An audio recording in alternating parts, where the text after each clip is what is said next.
एक कैरेक्टर तुम लोगों को जलालुद्दीन फिरोज खिलजी पढ़ा दिए थे, हाँ या ना? तुम लोगों ने क्या देखा कि जलालुद्दीन फिरोज खिलजी का कत्ल करता है उसका भतीजा, नाम क्या है उसका? अलाउद्दीन खिलजी। नाम क्या है?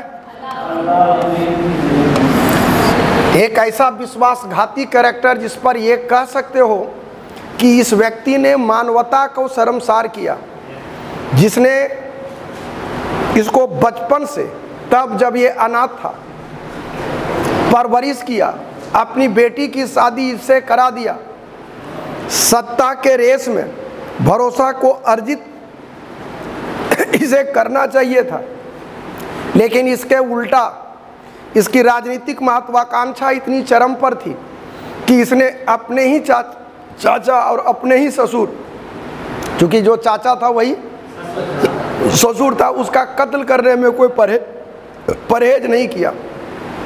और कत्ल करने के बाद ये दिल्ली के बलबनी महल में, कौन महल में? या बलबन के लाल महल में, बलबन के कौन महल? कौन महल? बलबन के लाल महल में इसने अपना राज्याभिषेक करा लिया। दूसरा चीज, जो देवगिरी और भिलास के अभियान में संपत्ति लेके आया था, उस संपत्ति को अमीरों के बीच खुले हाथ से बांटा। अमीर भी आंख बंद करके सपोर्ट कर रहे हैं किसको? अलाउद्दीन खिलजी को। किसको? जबरदस्त समर्थन है, समर्थन चरम पर है, समर्थन जबरदस्त है, समर्थन चरम पर है। वो लोग मौन भी हो चुका है और एक तरह से गौन भी हो चुका है। सब अमीर खुश हैं कि अच्छे दिन आएंगे। हाँ, जो व्यक्ति अभी शासक बनने के साथ ही इतना पैसा दे रहा है, उस शासक बनने के बाद ना जाने कितनी सुविधा देगी। बात पर आया। आउटपुट ये हुआ कि अलाउद्दीन खिलजी जानता था कि आज नहीं तो कल इसके खानदान का इसका बेटा उठा सत्ता के रेस में दावेदारी जरूर करेगा। जलालुद्दीन फिरोज खिलजी के बेटे षड्यंत्र जरूर रचेंगे। कुछ तो लोग होंगे जो जलालुद्दीन फिरोज खिलजी के बेटे को सपोर्ट करेगा, इसलिए इसने बड़ा कड़ा निर्णय लिया। और वो निर्णय ये लिया कि जलालुद्दीन फिरोज खिलजी का सबसे चहेता बेटा था अरकली खां। अरकली खां, ध्यान रखना, अरकली खां का कत्ल कर दिया। अमीरों ने उफ तक नहीं किया। जलालुद्दीन फिरोज खिलजी की जितनी बीवियां थी, जितने बच्चियां थी, जितने बेटे थे, सबों को एक लाइन से कत्ल कर दिया। अब जलालुद्दीन फिरोज खिलजी की ओर से, उसके खानदान की ओर से कोई भी व्यक्ति ऐसा दावेदार हो नहीं सकता, क्योंकि इसने दावेदारी का कोई गुंजाइश छोड़ा ही नहीं। अब पकड़, हनक सनक सब है अलाउद्दीन खिलजी के पास। इसको जब खलीफा ने मान्यता दिया तो इसने भी उपाधि लिया था लंबा चौड़ा। उसमें 3 गो वर्ड दिमाग में रखना, नासिर अमीर उल मोमिनीन। क्या वर्ड बोले? नासिरी, हाँ, नासिरी अमीर उल मोमिनीन। क्या वर्ड बोले? नासिरी अमीर उल मोमिनीन। नासिरी अमीर उल मोमिनीन। ध्यान रखना, अलाउद्दीन फिरोज खिलजी ये बलबन के लाल महल में राज्याभिषेक कराया, अरकली खां का कत्ल किया, जो जलालुद्दीन फिरोज खिलजी का बेटा है, चहेता बेटा है। संभवतः अरकली खां ही अगला उत्तराधिकारी होता, सत्ता में सत्तासीन यही होता। इसकी तमाम बीवियों को, तमाम बच्चियों को काट डाला। अब जलालुद्दीन फिरोज खिलजी की ओर से, उसके खानदान की ओर से भी कोई प्रबल दावेदार नहीं रहा। खलीफा, जो इस्लामिक जगत का सबसे बड़ा धर्मगुरु होता था, वो अगर किसी को मान्यता देता था तो पूरा इस्लामिक वर्ल्ड उसको मान्यता देता था। यही कारण था कि वो खुश होकर के नासिरी अमीर उल मोमिनीन की उपाधि लिया। तीसरी बड़ी चीज़, एक बड़ी इसकी तमन्ना थी। आदमी जिद्दी था, आदमी स्पष्टवादी था, साफ बोलना, बिंदास बोलना इसकी फितरत का हिस्सा था, हट्टी था, जिद्दी था।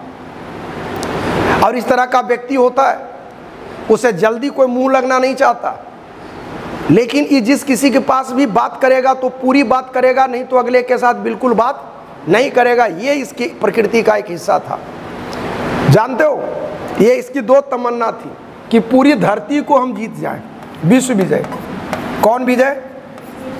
विश्व विजय की पूरी धरती पर मेरा क्या हो, अधिकार हो। और दूसरा था नया धर्म हम स्थापित करें, नए धर्म की स्थापना। ये दो इसकी तमन्ना है, विश्व विजय की, विश्व विजय की और नए धर्म के स्थापना की, विश्व विजय की और नए धर्म की स्थापना की, विश्व विजय के और नए धर्म की स्थापना की। तो यार एक व्यक्ति था जिस व्यक्ति का नाम है अल्लाउल मुल्क। क्या नाम है? अल्लाउल मुल्क। तो नहीं भकुआ हुआ गया कि रे हैं? यही हो ना। तो ध्यान रखना, ये चाहता था कि हम पूरी दुनिया को विजय हासिल कर लें। देखो सत्ता के रेस में और सत्ता में आने के बाद लोग अंधा हो जाता है, उसको लगने लगता है कि दुनिया का सबसे पावरफुल व्यक्ति और व्यक्ति तो हम ही है। बात समझ में आ रहा है? उसकी राजनीतिक महत्वाकांक्षा बढ़ जाती है, उसको लगता है मैं कुछ भी कर सकता हूँ। और दूसरी इसकी तमन्ना थी कि हम नए धर्म की स्थापना करें। इसका कहना था कि यार मोहम्मद साहब का जन्म 570 ईस्वी में हुआ है, वो भी थे एक इंसान थे, उन्होंने एक नई विचारधारा दी और एक नए धर्म को जन्म दे दिया। अगर हम भी एक नई विचारधारा दें तो एक नया धर्म को हम जन्म नहीं दे सकते हैं क्या? बात समझ में आया? ये अलाउद्दीन खिलजी का कहना था। ये एक एक कैरेक्टर से मुंह लगता था, वो कैरेक्टर था अल्लाउल मुल्क। कैरेक्टर था कौन? कैरेक्टर था कौन? कैरेक्टर था कौन? कैरेक्टर था कौन? कैरेक्टर था कौन? अल्लाउल मुल्क। कैरेक्टर था कौन? कैरेक्टर था कौन? अल्लाउल मुल्क। कैरेक्टर है कौन? कैरेक्टर अल्लाउल मुल्क। अल्लाउल मुल्क के पास ही पूरी बात करता कि धरती जीत लेंगे, ये कर लेंगे, वो कर लेंगे, नए धर्म की स्थापना कर लें। अल्लाउल मुल्क, अरे बाबू हीरो मत बन, औकाते में रहो। तुम दुनिया जीत लिया, तुम इंडिया से जीतते जीतते चल गए मध्य एशिया, तो तोड़ जैसा खरखर आदमी नहीं है। जब तुम वहां जाएगा तो यहाँ कोई न कोई तोड़ के आजाद कर लेगा, तो फिर तुम वहां कुकुर जैसा कूदा लाएगा कि क्या तोड़ा। और यहाँ जब तोड़ा, यहाँ आओगे तो वहां वाला कोई नहीं तोड़ेगा, तो तुम बजता ही रह जाएगा। मैं बजता ही रहा घुंघरू की तरह, कभी इस पग तो कभी तो। सत्ता का सुख का उपभोग तुम कब किया? अरे जब सत्ता और साम्राज्य की स्थापना तुम कर लिया तो स्वाभाविक है कि सत्ता और साम्राज्य की स्थापना करने के बाद सत्ता का उपभोग भी तो तुमको करना चाहिए। क्या उपभोग कर पाओगे? तो जवाब था बिल्कुल नहीं। आउटपुट ये निकला, कहा कि चल नया धर्म स्थापित करते हैं।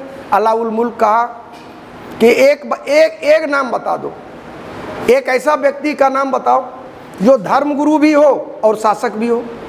दुनिया में कोई शासक धर्मगुरु नहीं हुआ है और कोई धर्मगुरु शासक नहीं हुआ है।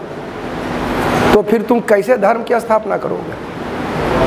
अरे धर्म की स्थापना करोगे तो ये नहीं करोगे चोरी करो, तुम ये नहीं कहोगे बल जबरन काटो, तुम ये नहीं कहोगे कि अगर अगला तुम्हारे साम्राज्य में नहीं मिल रहा है तो कत्ल कर दो। और अगर तुम शासक होती धंधा करोगे कि नहीं, तो धर्म चलेगा कैसे? अहिंसा की तो बात करनी होगी, सत्य और निष्ठा की तो बात करनी होगी। और राज सत्ता चलता है साम दाम दंड भेद की नीति पर। कोई भी चीज़ को रुख का अख्तियार करना होगा तो मतलब तोर जैसा भ्रष्ट धर्मगुरु कोई धरती में होगा कि? तब अलाउद्दीन खिलजी कहा कि तुम ठीक बोलता है, हम धर्म भी स्थापित नहीं करें। ये हम ही समझाते थे किसको? अल्लाउल मुल्क। और अल्लाउल मुल्क समझाता था किसको? अलाउद्दीन खिलजी को। डन है। अब अलाउद्दीन खिलजी को एक चीज़ लगा, वो ये लगा कि यार आज हम अमीर को संपत्ति दिए हैं तो इसका मुंह चुप है। आज अमीर इस पक्ष में बात कर रहा है कि अच्छे दिन आएंगे और अच्छे दिन आएंगे, लेकिन अलाउद्दीन खिलजी को लग रहा है कि कब तक इसके अच्छे दिन हम लाएंगे। ये अच्छे दिन लाने के चक्कर में मैं तो बर्बाद हो जाऊंगा। और अब अगर अमीरों को हम लोभ देना बंद कर दें, उसकी स्वार्थ की पूर्ति करना बंद कर दें, तो उस कंडीशन में क्या होगा? यही अमीर षड्यंत्र रचेगा। अब फिर हमरों को काटेगा तभी ये लोग उफ तक नहीं करेगा। जलालुद्दीन फिरोज खिलजी जैसे व्यक्तित्व का मैंने कत्ल किया तो ये लोग कभी उसको साथ नहीं दिया, क्योंकि टका धर्म है। इन लोगों के लिए टका धर्म है, टका कर्म है, जन टका ना अस्ति सह टक टकाई लगाए अस्ति। तो इन लोगों को कब तक हम पैसे से तौलते रहेंगे और इन लोगों के हितों की हम पूर्ति करते रहेंगे? तो काहे ने एक ऐसा काम करें कि इन लोगों को हम औकात में ले आए। और तब इसने एकाएक 4 गो अध्यादेश जारी किया। क्या जारी किया? हाँ, अध्यादेश मतलब आदेश। कितने अध्यादेश हैं? 4। कितने अध्यादेश हैं? 4। और इतना साइकोलॉजिकल है यारा, जो तुम सोचोगे ना तो लगेगा कि वाकई अलाउद्दीन खिलजी तेज तर्रार दिमाग का था। पहला काम किया क्या कि जो जमीन दिया था वो जमीन जब्त कर लिया। अरे कोई बड़ा आदमी है, समझना, कोई बड़ा आदमी 4 गो हाथ और 6 गो गोड़ नहीं न है कि 2 गो हाथ है पिठियों खुजलाने के लिए। बोल हमने छोट आदमी है तो 2 हाथ है यार। उसके पास प्रॉपर्टी है, पैसा है, इसलिए बड़ा आदमी है। और उस जमाने में तो कुछ था नहीं सिवाय जमीन का, सब जमीन जब्त कर लिया। दूसरा काम क्या किया? दारू पर रोक लगा दिया। नशीले पदार्थ के उत्पादन, एक वर्ड खाली दारू लिख रहे हैं, बुझा जाना चाहिए। नशीले पदार्थ के उत्पादन और बिक्री पर रोक। तीसरा कहा सार्वजनिक समारोह पर रोक। सार्वजनिक समारोह पर रोक।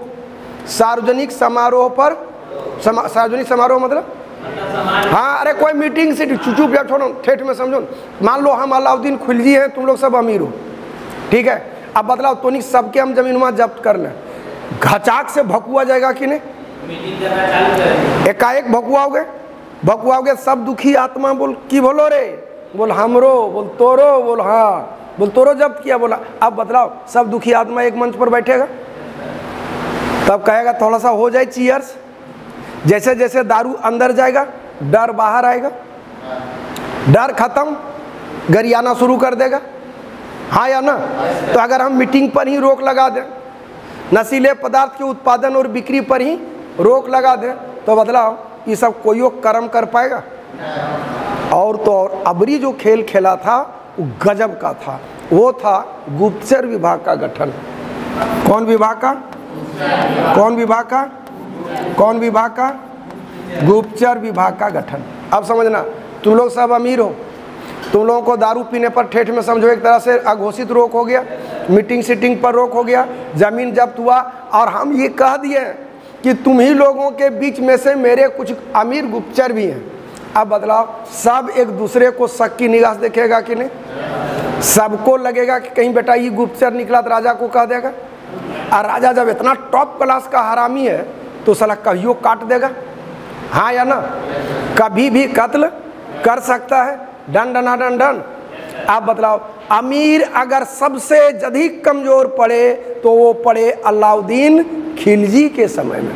अमीर कभी इतने कमजोर नहीं थे। और देख लो साइकोलॉजिकल वार, यही कहा जाता है ना कि पढ़ा लिखा दुश्मन भी कोई रहेगा ना तो कुछ सीखोगे।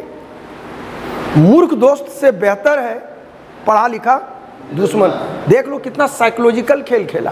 तेरी संपत्ति भी जब्त और तुमको चुप रहने पर मजबूर, वो भी ऐच्छिक। बात समझ में आया? सब कुछ ये कर लिया, आसानी से कर लिया। अब एक नया खेल बाकी था, और वो खेल क्या था? वो खेल अजीब था। ये सैनिकों को बहुत कम वेतन देता था, तो डर था कि कहीं सैनिक बगावत नहीं करे। तो जानते हो सैनिकों के लिए अलग ही हटिया लगवाता था बाजार, जो कहलाता था सोना ये मंडी। खाली मंडी लिख दे रहे हो, क्या नाम है? मंडी जो था, बाजार जो था, इस मंडी में प्राइस लिस्ट लिखा रहता था कि आपको इसी दाम पर सामान बेचना है। छोड़ना यार, अभी भी सेना के लिए कैंटीन होता है ना, मार्केट रेट से कम दाम में मिलता है ना। जानते हो इसका जनक है, इसका बाप है अलाउद्दीन खिलजी। आज गवर्नमेंट ऑफ इंडिया चला रही तो उसको सबसे पहले आरंभ करने वाला यही था। प्राइस लिस्ट दे दिया और कहा कि जो सैनिक है उसको यही रेट पर बेचोगे।